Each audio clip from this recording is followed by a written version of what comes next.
So, final hit Lidis, Syra Paco, Laila Guro, at Kylie May, rimpunan sa mga idol.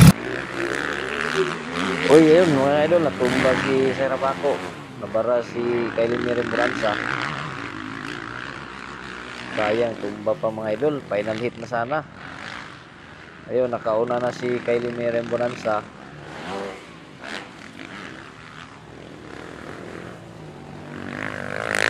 Ayun na si Laila Guro dito mga idol.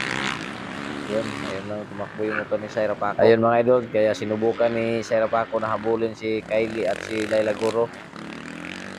Kaya nag-double time siya dito mga idol, no? Medyo nahirapan sa race track kasi malambot yung yung mga humps. Ayun na, Syra Paco, umahabol na mga idol.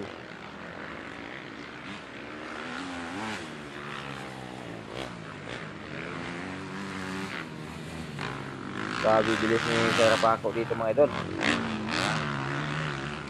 Pilit niyang inahabol si Laila Guro.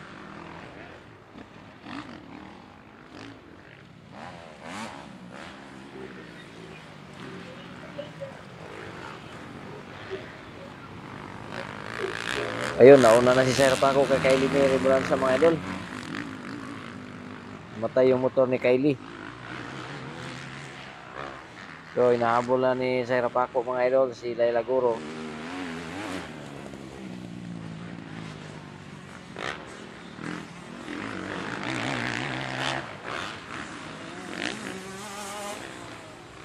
Syra Paco mga idol.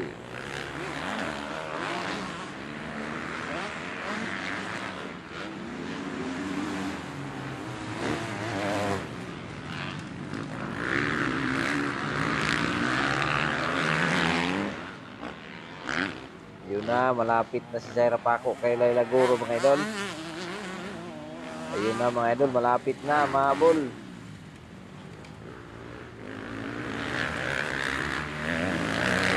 Ayun na, malapit na. Nahabol na ni Syra Paco si Laila Guro dito mga idol. Ayun na, malapit na. Baka malapit na makuha mga idol.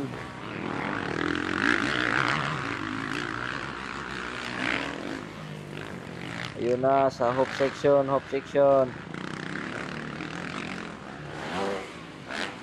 Oh, dumikit na mga idol. Inside Syra Paco, outside Laila Guro. Ayun na. Naku. Uy, naku, nahulog si Laila Guro mga idol. Hindi na control ni Laila Guro dito mga idol, no? Naku, kawawang idol natin.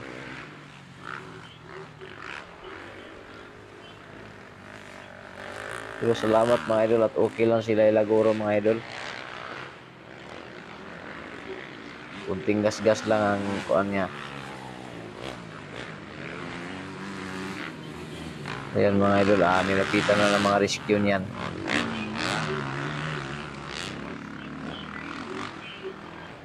Buti na lang malambot yung lupa mga idol, no? Saka may tubig. Hindi na napuruhan si Laila Guro. Hindi talaga maiiwasan ang ganito mga pangyayari mga idol pag ganitong sports. Kaya doble ingat na lang talaga sa mga riders.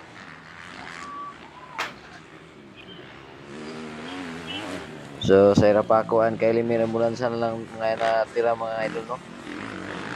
Tinapos na nila yung laps.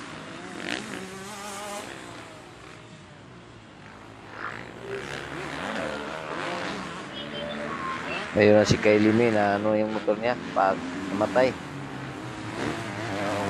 So yan mga idol, kinarga na si Laila papunta doon sa PTV para doon makarelax siya. Okay lang si Laila Guro dyan mga idol.